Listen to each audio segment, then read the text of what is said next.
ओम नमो भगवते वासुदेवाय।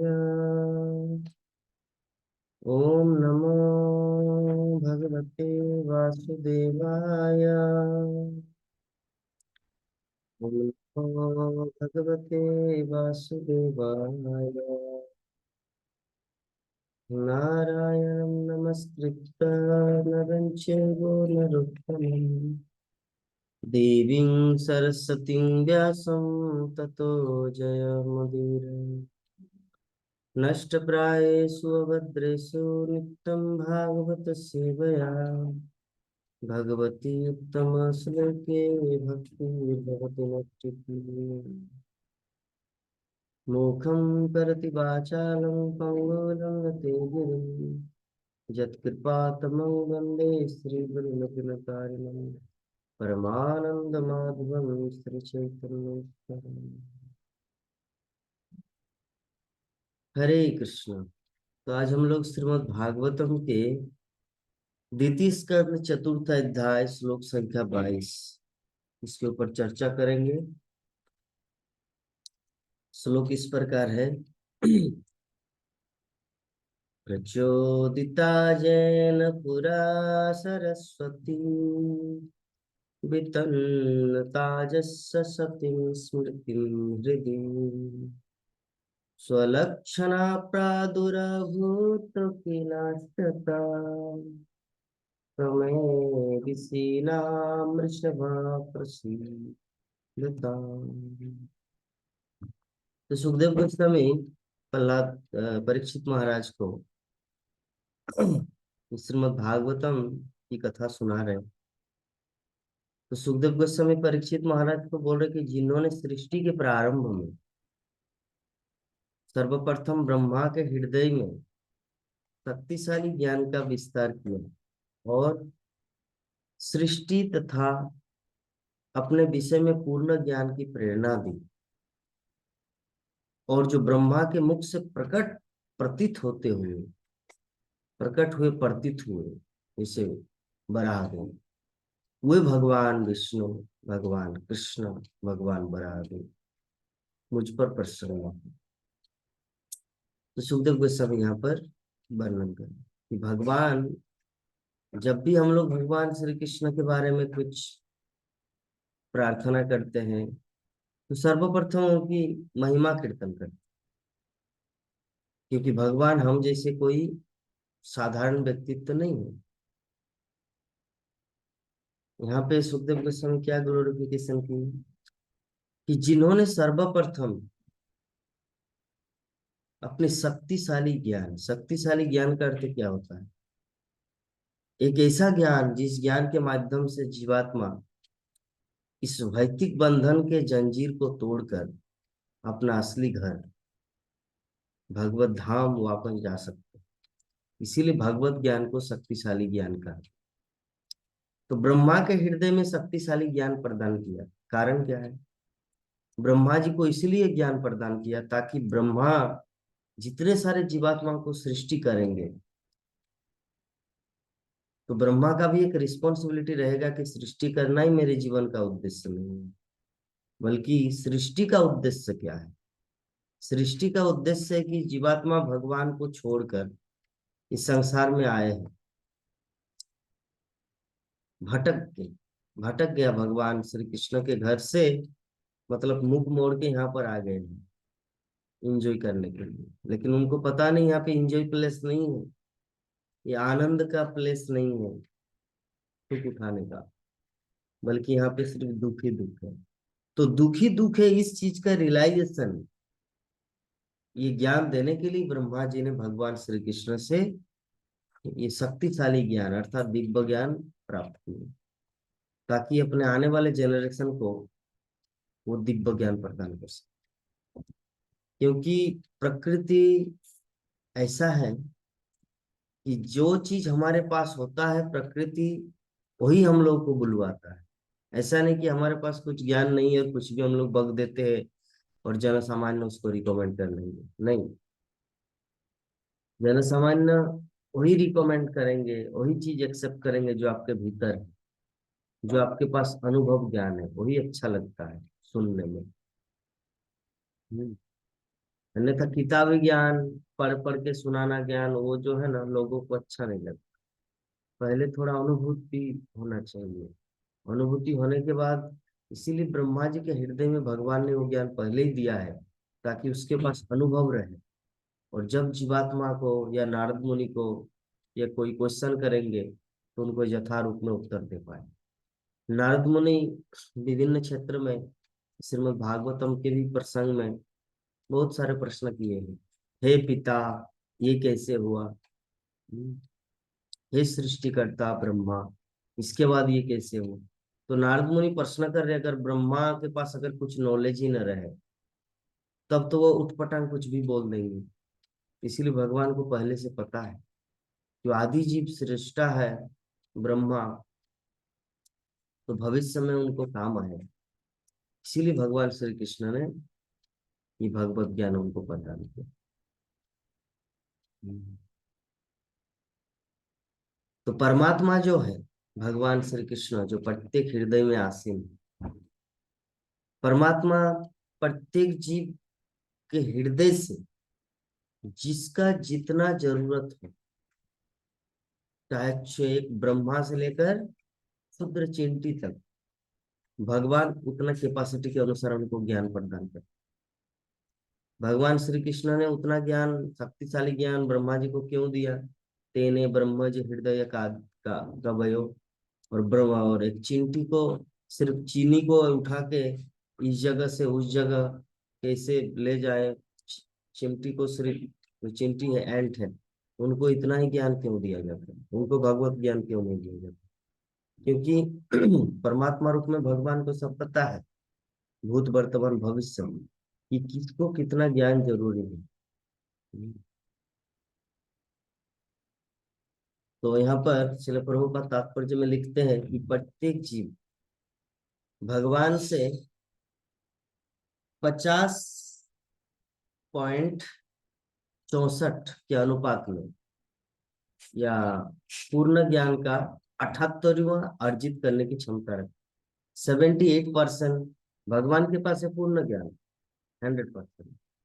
तो जीवात्मा कितना ले पाता है? या तो 50% या 64%, 50 या 64। और अगर कोई पूर्ण ज्ञान प्राप्त करता है, तो वो व्यक्ति का 78 जो ज्ञान अर्जित करता है, उनको पूर्ण ज्ञान प्राप्त होता है, यानी शुद्ध भक्त। कि ब्रह्मा जी को जो ज्ञान मिला वो 78%। ऐसा नहीं कि ब्रह्मा को पूरा पूरा ज्ञान है। पूरा पूरा ज्ञान होता तो द्वारका में जाके ये नहीं बोलते कि और भी कोई ब्रह्मा है क्या इस संसार में, इस ब्रह्मांड में। अगर उनके पास पूरा ज्ञान होता, तो वहां पे वृंदावन में आके गोबालक और गाय को चोरी नहीं करते। भगवान श्री कृष्ण को बच्चा नहीं समझते। दैट मीन्स ब्रह्मा के पास भी संपूर्ण नॉलेज नहीं है, उनके पास 78%। तो भगवान का अंश होने के नाते स्वाभाविक रूप से जीवात्मा फिर भगवान के संपूर्ण ज्ञान को आत्मसात करने में समर्थ। अंश और पूर्ण, भगवान है पूर्ण, परफेक्ट, 100+। और हम सब जीवात्मा जैसे सूर्य की किरण है, उसमें से जो कणिकाएं हैं, उस अनुपात में हमारी गिनती आते हैं जीवात्मा। और भगवान सूर्य के समान है। या भगवान एक महासागर के तुल्य है, और हमारा अनुपात एक बूंद पानी का है। तो कहाँ एक बूंद पानी और कहाँ संपूर्ण महासागर, तुलना ही नहीं किया जा सकता। तो एक बूंद पानी अगर सोचे कि संपूर्ण सागर, जैसे मान लीजिए किसी को मैं प्यास बुझा सकूं, एक बूंद पानी के पास प्यास बुझा सकते हैं? समुद्र से कुछ भी हो सकता है, बड़ा बड़ा फैक्ट्री भी चल सकता है, पूरा देश चल सकता है, पीने का, स्नान करने का, बड़ा बड़ा फैक्ट्री चलने का। लेकिन एक बूंद पानी अगर सोचे कि मैं भी वैसी को मतलब काम कर सकती हूँ, तो ये बूंद पानी के पास वो क्षमता नहीं है। तो हमारी स्थिति शक्ति है, वो बूंद पानी की तरह। हमारी स्थिति सूर्य की किरण का एक कणिका है। सूर्य का संपूर्ण किरण या सूर्य के शक्तिमान जैसा नहीं है। तो हमारी स्थिति को हम लोग को पहले समझना है। यही होता है आत्म साक्षात्कार, यही है आत्मज्ञान। तो बद्ध अवस्था में क्या होता है ना, जीव जब अपना शरीर को शरीर में परिवर्तन या मृत्यु आता है तो सब कुछ भूल जाता है। यही ज्ञान भगवान पुनः प्रत्येक जीव में, ये भगवान द्वारा जीव के हृदय में भीतर से प्रेरित किया जाता है, और यही ज्ञान की जागृति कहलाती है। क्योंकि ये निद्रा या अचेतनावस्था से जागरण के तुल्य है। ये ज्ञान की जागृति भगवान के पूर्ण रूप भगवान के पूर्ण रूप से अधीन है। अतः व्यवहार जगत में विभिन्न व्यक्तियों में ज्ञान की विभिन्न कोटियां पाई। जो शुद्ध सत्य स्थिति में है उनको पूर्ण ज्ञान मिलता है, और जो रजोगुनी होता है उनको पूर्ण ज्ञान नहीं मिलता। उनको जस्ट कैसे पैसा कमाया जाए, कैसे सुंदर रूप से कंफर्टेबल रूप से जिया जाए इस संसार में। और जो तमोगुनी होता है, कैसे शराब पी के आनंद लिया जाए या सो के कि कैसे आनंद लिया जाए, वो तमोगुनी व्यक्ति का लक्षण। इसीलिए इस व्यवहार जगत में, संसार में अलग अलग टाइप के व्यक्तियों के पास अलग अलग ज्ञान है। ये ज्ञान की जागृति ना तो स्वतः घटित होती है, ना भौतिक अंत क्रिया से। इसकी पूर्ति करने वाला साक्षात भगवान है। धियापति, धिया मतलब ज्ञान, स्मृति। क्योंकि ब्रह्मा तक परम सृष्टा के इस नियम के अधीन है। सृष्टि के प्रारंभ में ब्रह्मा माता पिता के बिना उत्पन्न होते हैं, क्योंकि तब कोई अन्य जीव न था। ब्रह्मा उस कमल से उत्पन्न होते हैं जो गर्भोदक विष्णु की नाभि से प्रकट होता है, और इसीलिए अज कहलाते। ये ब्रह्मा या अज भी भगवान के अंशरूप जीव है। यद्यपि भगवान या ब्रह्मा जी को अज कहा जाए, अज मतलब जिसका जन्म न हुआ हो, आदि, लेकिन फिर भी उनका भी जन्म भगवान श्री कृष्ण से हुआ है। गर्भ गर्भोदक विष्णु से हुआ। तो आदि जो है ना, आदि भगवान वो है कृष्ण। अहम सर्वस्व प्रभव मत्तम सर्वम मत्त सर्वम प्रवर्तते इति मत्ता भजन्ते मां बुधा भवति। मैं ही सब कुछ का आदि, सब कुछ मुझसे ही उत्पन्न है। चाहे ब्रह्मा हो या शिव हो, या जगत हो या विभिन्न जीवात्मा हो, सब भगवान के द्वारा से। भगवान के परम पवित्र भक्त होने के नाते भगवान मुख्य सृष्टि कर लेने के बाद प्रकृति के द्वारा उन्हें सृष्टि करने की प्रेरणा देते। मुख्य सृष्टि और गौण सृष्टि, श्रीमद् भागवतम में 10 वस्तुओं का वर्णन है। मुख्य सृष्टि का मतलब होता है भगवान द्वारा निर्मित ये भौतिक जगत और आध्यात्मिक जगत। और गौण सृष्टि का अर्थ होता है जो भौतिक जगत ऑलरेडी मतलब प्लेस का निर्माण हो चुका है, क्षेत्र का, जगह का। अभी ब्रह्मा उसमें जीवात्माएं भगवत धाम से लाते, यहाँ पे सृष्टि करके एक्सपोर्ट करते हैं। इसे कहते हैं गौण सृष्टि। जीवात्मा का सृष्टि तो भगवान के द्वारा हुआ है, कृष्ण के द्वारा, क्योंकि भगवान के शरीर के अविच्छिन्न अंश है। ममेवांश जीवलोक, जीवभूत सनातन। ममेवांश, भगवान श्री कृष्ण क्या बोलते हैं, मेरे शरीर का एक अंग, एक अंश, जीवलोक जीवभूत सनातन, वो सनातन है। ब्रह्मा क्या करते हैं, ब्रह्मा गौण सृष्टि। तो अतः न तो प्रकृति नहीं ब्रह्मा भगवान से स्वतंत्र है। वैदिक वैज्ञानिक प्रकृति की प्रक्रियाओं का अवलोकन नहीं कर सकते हैं, वैसे कार्यकलापों के पीछे कार्यरत निर्देशन को नहीं समझ पाते। जिस तरह एक शिशु बिजली बिजली के कर्तव्य को तो देखता है, किंतु उसे बिजली घर के इंजीनियर का कोई ज्ञान नहीं है। जैसे बिजली चल रहा है, पंखा चल रहा है, लाइट चल रही है, और विभिन्न काम हो, लेकिन जिसको चलाने वाला एक इंजीनियर है इसके पीछे, एक बच्चे को दिखाई नहीं देती। तो बच्चा अगर सोचे कि बिजली ऑटोमेटिकली चल रहा है, तो उनकी अधूरा ज्ञान। हम्म, संपूर्ण ज्ञान ये है कि उनको कोई चलाने वाला है। तो उसी प्रकार ये प्रकृति जो चलायमान है, इसके पीछे कार्य करता है। प्रकृति क्रियमाण नहीं बन, सब कुछ के पीछे भगवान का हाथ है। मया दक्षेण प्रकृति सूयते स चराचर। मेरे अध्यक्षता अर्थात मैंने मेरे निर्देशन में ये प्रकृति काम कर रही है। सूयते सचराचर पूरे अखिल विश्व ब्रह्मांड का, सूयते मतलब सुंदर ढंग से चलायमान। तो वैदिक विज्ञानी का यह अपूर्ण ज्ञान उसकी अल्पज्ञता के कारण है। जो वैदिक विज्ञानी अर्थात इस संसार में जितने सारे साइंटिस्ट हैं, उनको लगता है ये सब ऑटोमेटिक हो रहा है। मतलब ये वैदिक ज्ञान सर्वत्र या सर्वप्रथम ब्रह्मा के अंतःकरण में प्रविष्ट कराया गया, जिससे इसे इससे ऐसा लगता है कि ब्रह्मा ही वैदिक ज्ञान का वितरण करने वाला है। तो निसंद ब्रह्मा वैदिक ज्ञान के प्रवक्ता है, किंतु वास्तव में भगवान ने ही उन्हें ऐसा दिव्य ज्ञान प्राप्त करने के लिए प्रेरित किया, क्योंकि यह ज्ञान सीधे भगवान से अवतरित है। इसीलिए जो शास्त्र ग्रंथ का जो नॉलेज है, ये परफेक्ट नॉलेज, दिव्य ज्ञान है। कभी कभी हमारे मन में विचार आता है कि हम लोगों को श्रील प्रभुपाद के जितने सारे बुक्स है, उससे भी इंटरेस्ट अभी जो वर्तमान में भक्तगण प्रवचन दे रहा है उसमें ज्यादा रुचि लेना चाहिए, कि वो लोग अभी के परिस्थिति को देखकर क्लास दे रहा है। श्रील प्रभुपाद तो 1977 के पहले ही दिया, लेकिन नहीं, श्रील प्रभुपाद भूत वर्तमान भविष्य तीनों चीजों को जानते थे, और उसी अनुसार उन्होंने ग्रंथ को लिखा। जैसे अभी मैं स्नान करते करते एक चीज सोचा कि जैसे वृंदावन में एक जो बाबा जी है, जो जिन्होंने इस प्रकार प्रचार कर रहे हैं धर्म विरुद्ध, और बहुत पॉपुलर हो चुका है, लोग उनके पास आ रहे हैं, इस्कॉन डिवोटी भी उनकी बात सुन रहे हैं।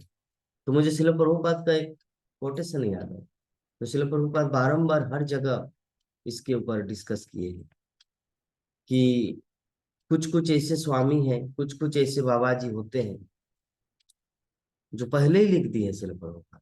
क्या लिखे हैं कि वो बोलते कि तुम लोग जो कर रहे हो करो, जिसका नाम जपना है जप करो, जप करो, मुसलमान हो, हिंदू हो, क्रिश्चियन हो, बौद्ध हो, मेरे पास आओ, मुझे प्रणाम करो, मुझे डोनेशन दो और चले जाओ, सिंपल।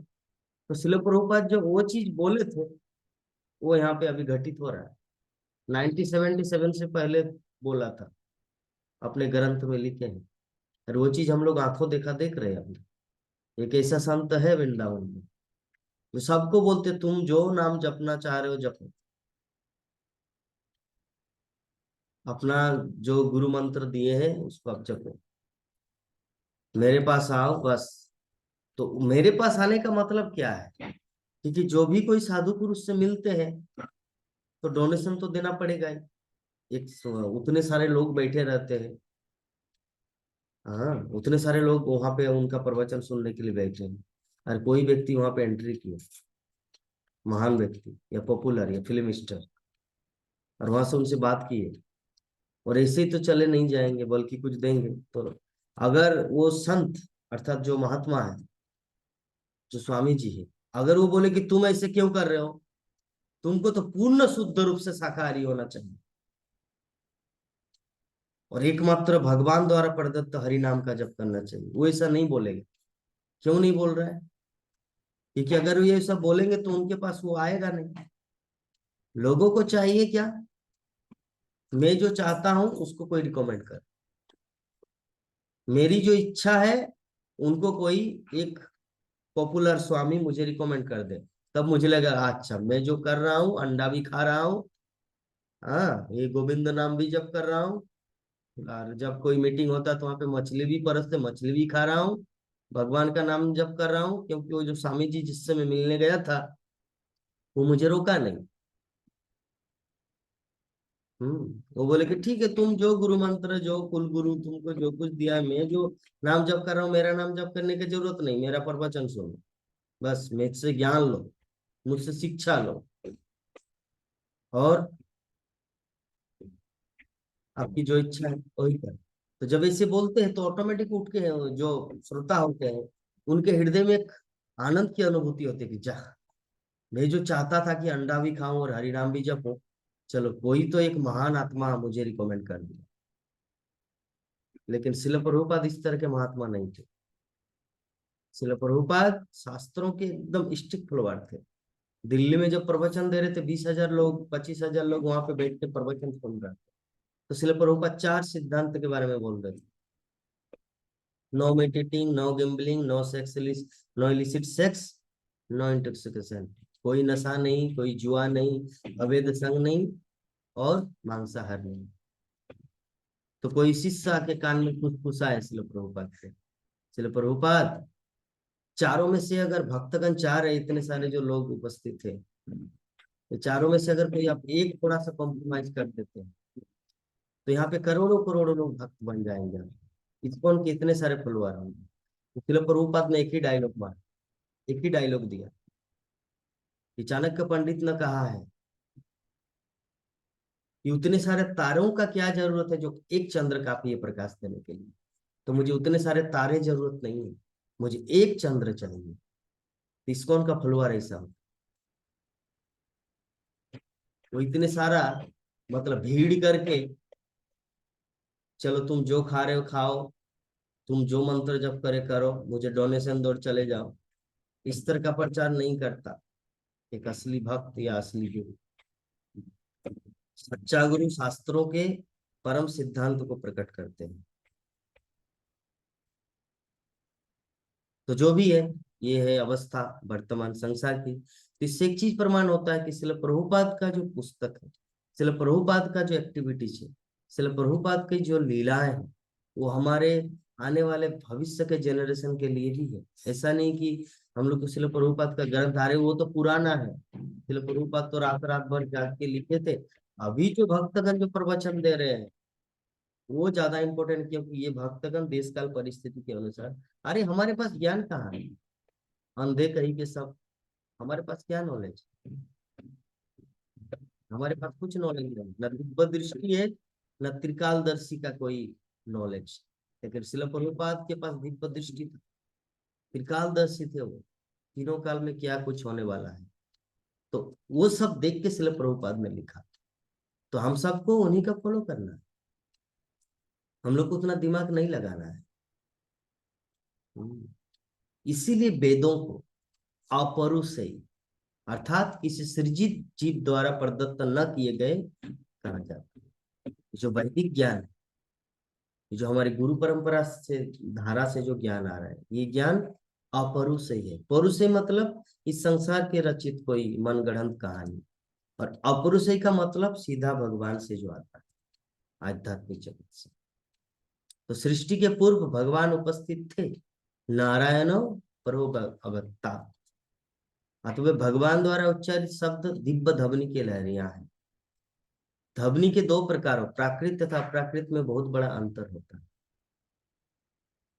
एक कुत्ता भी भूखता है भू करके, और एक अच्छा परफेक्ट ब्रह्मचारी एक संस्कृत वैदिक स्तोत्रों को उच्चारण कर रहे, इसमें दोनों में अंतर है। एक कुत्ता का भौंकना या बिल्ली का भौंकना या बिल्ली का चहचहाना, और पक्षियों का या और भी पशु पक्षी सियार का ये मतलब ये भौंकने से, और वैदिक मंत्र के इसमें दोनों में अंतर है। दोनों में अंतर है। वैदिक शास्त्री केवल प्राकृतिक ध्वनि या वैदिक आकाश में स्पंदित ध्वनि पर ही विचार कर सकता है। अतः हमें ये जान लेना चाहिए कि सांकेतिक अभिव्यंजनाओं के रूप में अंकित वैदिक वैदिक ध्वनियां इस ब्रह्मांड में किसी के द्वारा तब तक नहीं समझी जा सकती, जब तक उन्हें अप्राकृत ध्वनि के स्पंदनों द्वारा प्रेरित नहीं किया जाए। अर्थात जो शिष्य परंपरा द्वारा भगवान से ब्रह्मा को, ब्रह्मा से नारद, नारद से व्यासदेव, और आगे की इसी क्रम में प्राप्त होती है, जब जब तक कोई इस गुरु परंपरा से न जुड़ जाए, तब तक वो वास्तविक रूप से वैदिक ध्वनि को नहीं समझ सकता। कोई भी संसारी वैदिक मंत्रों की असली आशय को न तो प्रकट कर सकता है, न ही अनुभूत कर सकता है। इन्हें तब तक नहीं समझा जा सकता जब तक कोई वैद्य गुरु द्वारा प्रेरित या दीक्षित न हो। आदि गुरु तो स्वयं भगवान है, और परंपरा से यह ज्ञान चलता रहा है, जैसा कि भगवत गीता के चतुर्थ अध्याय में स्पष्ट कहा गया है। अतः दिव्य ज्ञान जब तक किसी वैद्य परंपरा से प्राप्त नहीं होता, तब तक उसे विफल विफल मता मानना चाहिए। भले ही वो कला या विज्ञान में कितनी प्रगति क्यों ना हो।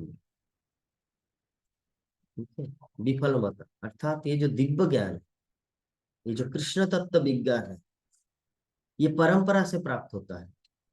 परंपरा को खंडित करके अगर कोई ज्ञान का वितरण कर रहा है, ज्ञान का प्रवचन कर रहा है, यूट्यूब में वीडियो छोड़ रहा है, तो कली का एक प्रकोप है। जैसे शिल प्रभुपाद एग्जाम्पल देते हैं श्रीमद् भागवतम के 10वें स्कंद से कि वर्षा ऋतु में क्या होता है, वर्षा ऋतु में सूर्य और चंद्र पूरी तरह से ढक जाते हैं। तो जो लोग अंधे लोग होते हैं या जिनको सूर्य और चंद्र का कोई ज्ञान नहीं होता, उनको आकाश में जुगनू दिखते हैं। और जुगनू को ही मतलब एक परम स्रोत के रूप में मान लेते हैं कि यही ज्ञान के स्रोत है, मतलब यही एकमात्र प्रकाश स्रोत। क्यों ऐसा वो सोच रहे हैं? बिकॉज उनके पास सूर्य चंद्र तारों का कोई अनुभव ही नहीं है, क्योंकि वर्षा ऋतु में उनका जन्म हुआ और वो देखे नहीं सूर्य चंद्र को। उसी प्रकार श्रील प्रभुपाद चैतन्य चरितामृत में तात्पर्य में मेंशन करते हैं कि संसार की जो स्थिति है, ये कलिजुग की जो स्थिति है, ये वर्षा ऋतु के समान है। और भगवान श्री चैतन्य महाप्रभु नित्यानंद प्रभु सूर्य और चंद्रमा की भांति कभी कभी प्रकट हो जाते हैं। वर्षा ऋतु में भी कभी कभी सूर्य चंद्र दिख जाते हैं। तो कलिजुग के जीवों को चाहिए कि सूर्य तथा चंद्र से प्रकाश को ले, न कि जुगनुओं से। उसी प्रकार कलिजुग के प्राणियों को चाहिए कि चैतन्य महाप्रभु तथा नित्यानंद प्रभु ये जो पदांक अनुसरण, अर्थात उनके द्वारा प्रेरित ये गौड़ीय संप्रदाय जो वर्तमान इस्कॉन फुल्ली पूर्ण रूप से फॉलो कर रहे हैं, उनके पदांक अनुसार गुरु परंपरा धारा से अगर हम लोग दीक्षित होते हैं, इस्कॉन हो गौड़ीय मठ सेन, क्योंकि भक्ति सिद्धांत सरस्वती ठाकुर ने गौड़ीय मठ की स्थापना की। तो भक्ति सिद्धांत सरस्वती ठाकुर के शिष्य शिल प्रभुपाद और शिल प्रभुपाद के हम सब। उसी प्रकार भक्ति सिद्धांत सरस्वती ठाकुर के और भी शिष्य थे, जो उनके भी बहुत बड़ा टीम है, बहुत बड़ा चैन है, उसे कहते गौड़ीय मिशन, गौड़ीय संप्रदाय, चैतन्य संप्रदाय।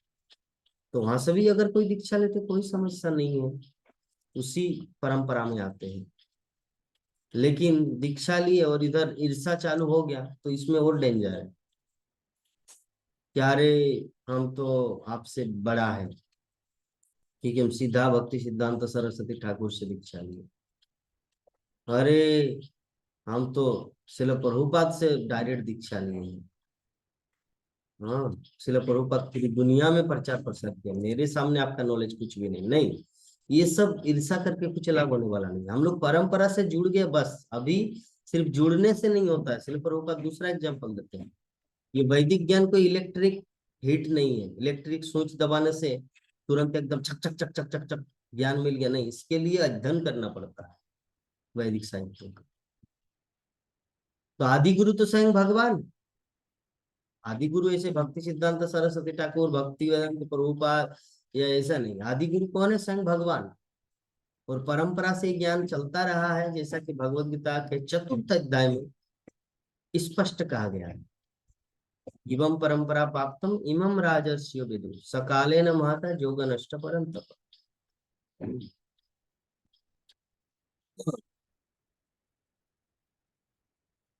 तो अतएव दिव्य ज्ञान तब तक किसी वैद्य परंपरा से प्राप्त नहीं जब तक उसे विफल मत मानना चाहिए, अर्थात परंपरा से हम लोग को लेना चाहिए। तो कोई भी गुरु को एक्सेप्ट करने से पहले एक बुद्धिमान व्यक्ति को पहले ये विचार करना चाहिए कि उनका गुरु कौन है।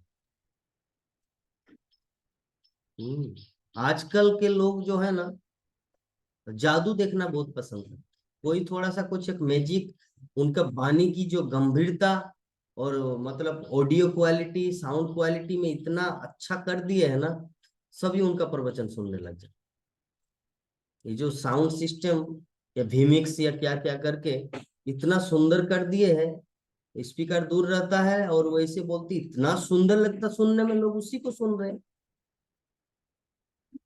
छाती छाती में जब तक अनुभूति न हो, उसी को लोग सुन रहे हैं, क्योंकि उसमें आवाज क्लियर है। अरे, मूर्ख व्यक्ति को, बुद्धिमान व्यक्ति को पहले ये सोचना है कि हम जिसकी बात सुन रहे कि उनका गुरु कौन है, और उनका गुरु अगर वो है तो उनका गुरु कौन है। इस प्रकार जब तक हम लोग भगवान श्री कृष्ण से जो परंपरा है, चार संप्रदाय, श्री संप्रदाय, रुद्र संप्रदाय, निम्बार्क संप्रदाय, कुमार संप्रदाय, ये जब तक किसी परंपरा से न कनेक्ट हो तो उस व्यक्ति से सुनना मतलब हमारी खुद की मूर्खता है। सभी अपना अपना काम कर रहे हैं, अपना अपना प्रवचन दे रहे हैं, लेकिन तुमको क्या सुनना है, तुमको इसे चूज करना है। यथारूप में वैदिक ज्ञान को जो परंपरा धारा से आया है वो लेना है, ये कोई ऐसे बाजार में जादू दिखा रहे हैं, अच्छा साउंड से लोगों को अट्रैक्ट कर रहे हैं, उसको सुनना है। तो सुखदेव गोस्वामी अपने अंतःकरण में भगवान द्वारा प्रेरित होकर ही भगवान से प्रार्थना कर रहे हैं, जिससे महाराज परीक्षित द्वारा पूछे गए सृष्टि संबंधी तथ्यों को सही सही बतला सके। तो गुरु संसारी विद्वान की तरह सैद्धांतिक चिंतक नहीं होता, अपितु वो श्रोत्रियम ब्रह्मनिष्ठम होता है, अर्थात जो अपने परंपरा से श्रवण किए हैं वही सुनाएगा। लेकिन आजकल संसार की स्थिति ऐसा है, कोई कुछ सुनता नहीं और ऐसे ही मतलब बकते जाता। लेकिन नहीं, हम सबको उतना मूर्ख नहीं होना चाहिए, हम सबको थोड़ा ज्ञानी होना चाहिए। और अभी इसमें और भी एक बात है, अभी बोलेंगे प्रभु जी, जगन्नाथ प्रभु जी, अगर मान लीजिए कि वो व्यक्ति गलत है तो उनका इतना सारा फॉलोअर क्यों? तो उसका कारण ये क्योंकि उन्होंने अपने जीवन में बहुत तपस्या किया, और तपस्या का फल चाहे असुर करे या भक्त करे उनको मिलेगा। हिरण्यकशिपु असुर था, लेकिन उनको इतना शक्ति मिला था कि देवता जो भगवान के भक्त है उनको भी वो प्रताड़ित कर रहा है। रावण इतना शक्ति हुआ था कि देवताओं को अपने घर का नौकर चाकर बना के रखा। तो तपस्या की शक्ति है। तो उसी प्रकार लोग, उनका फॉलोअर इतना है कि लोग उनको इसीलिए सुन रहे हैं, या इतना सारा लोग क्यों सुन रहे हैं, इतना लोग अट्रैक्टिव उनकी तपस्या का फल।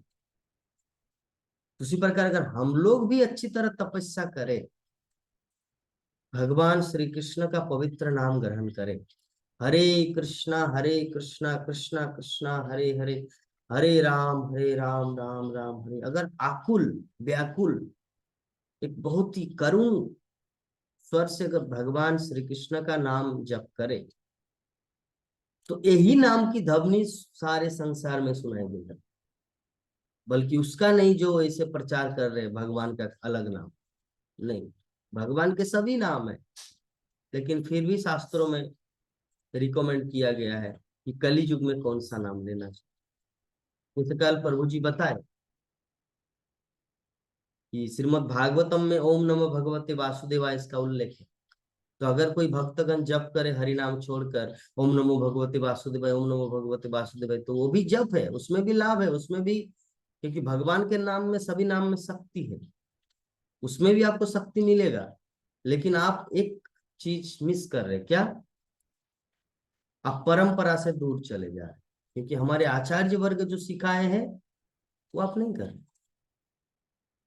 श्रील प्रभुपाद को किसी ने पूछा कि हम लोग क्यों ना राधा नाम जप करें, गोविंद नाम जप करें, मुकुंद नाम जप करें, तो श्रील प्रभुपाद बोले कि हाँ जप कर सकते हैं, लेकिन जबकि चैतन्य महाप्रभु हम लोगों को हरे कृष्ण महामंत्र दिए हैं, षड़ गोस्वामी, रूप गोस्वामी, सनातन गोस्वामी, गोपाल भट्ट गोस्वामी, जीव गोस्वामी, जो बड़े बड़े आचार्य हैं, महान दार्शनिक है, उन्होंने बोला कि हरे कृष्ण महामंत्र जप करें, तो हम क्यों अपना मनमाना ढंग से कोई नाम का जप करें? उसके चरणों में अपराध है, महान भक्तों के चरणों में अपराध है।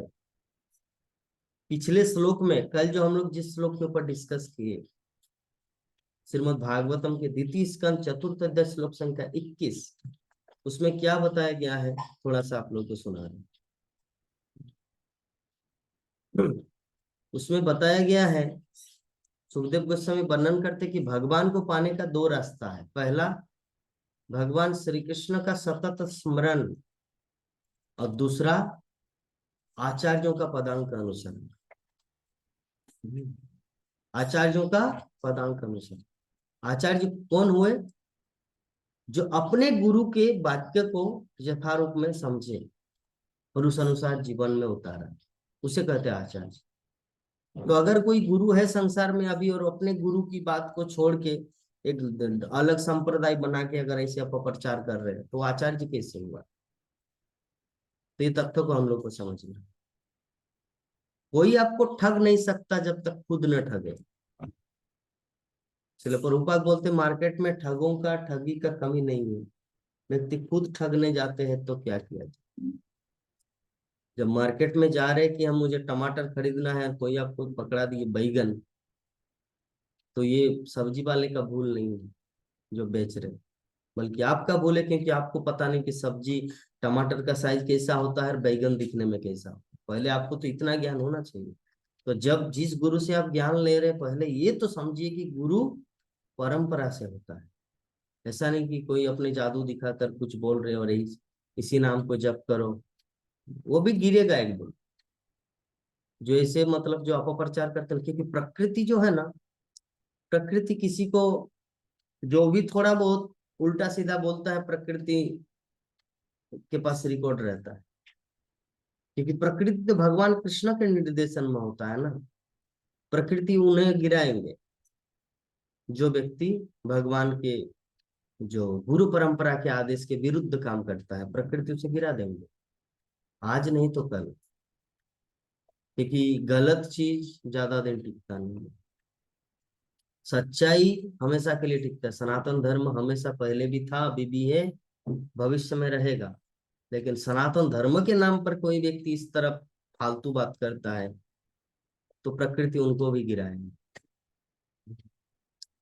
इसीलिए, क्योंकि देखिए प्रकृति किसी एक व्यक्ति विशेष का नहीं है, प्रकृति सबके लिए है। इस संसार में जितने सारे जीवात्मा आए, प्रकृति जो है ना सबके माता पिता समान है, सबकी माँ समान है। तो अगर कोई बेटा विरुद्ध काम करे तो प्रकृति उनको भी दंडित करेगा, चाहे वो कृष्ण का ही भक्त क्यों हो, लेकिन थोड़ा कम और ज्यादा मात्रा में। अगर वो अनजाने में इसे करता है तो उनको सुजोग प्रदान किया जाता है, और अगर कोई जानबूझ के इसे काम करता है तो प्रकृति उनको भी दंडित करेंगे। प्रकृति किसी को छोड़ेंगे नहीं, क्योंकि प्रकृति मीन्स कानून। और भगवान श्री कृष्ण भी कानून को अपने हाथ में नहीं लेते। मतलब कानून मतलब है जो प्रकृति का नियम जो है, अगर नियम को आके अगर तोड़े भगवान श्री कृष्ण, तब तो वो अभिमन्यु को अगर भगवान चाहे तो बचा सकते थे। अर्जुन को उतना दूर ले जाने का जरूरत नहीं था उस दिन, जिस दिन अभिमन्यु का वध हुआ। लेकिन भगवान प्रकृति के विरुद्ध काम क्यों करें? प्रकृति तो उनके द्वारा निर्मित नियम विधि है, तो भगवान ने नहीं तोड़ा, उसी प्रकार भगवान नहीं तोड़ेंगे।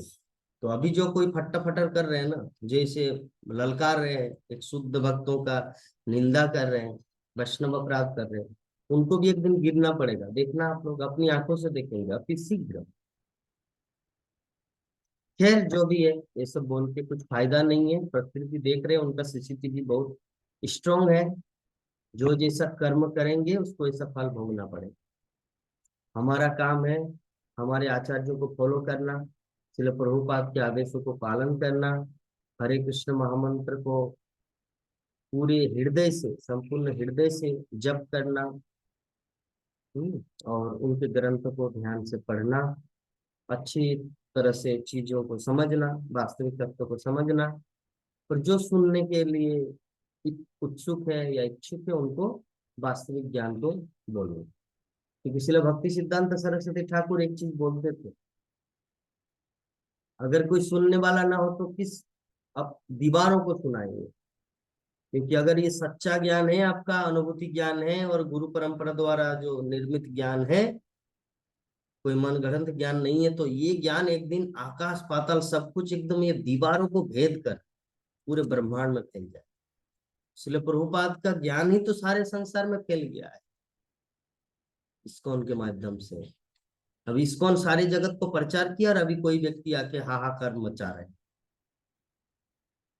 लेकिन चिंता मत कीजिए, प्रकृति सब देख रहे हैं, यथारूप ज्ञान यथारूप ही रहेगा, सब ठीक होगा। भगवान देख रहे हैं। यदा यदा ही धर्मस्य ग्लानिर्भवति भारत, अभ्युत्थानम अधर्मस्य तदात्मानं सृजाम्यहम्। भगवान कृष्ण क्या बोल के रहे कि जब जब धर्म में कोई गड़बड़ी होती है मैं खुद वहां पे प्रकट हूँ। तो इसी के साथ आज का जो हमारा प्रसंग है श्रीमद् भागवतम द्वितीय स्कंद चतुर्थ अध्याय श्लोक संख्या 22, इसको यहीं पर विराम देते हैं। आप सभी भक्तों को बहुत बहुत धन्यवाद। हरे कृष्णा कृष्णा कृष्णा हरे हरे, हरे राम राम राम हरे हरे।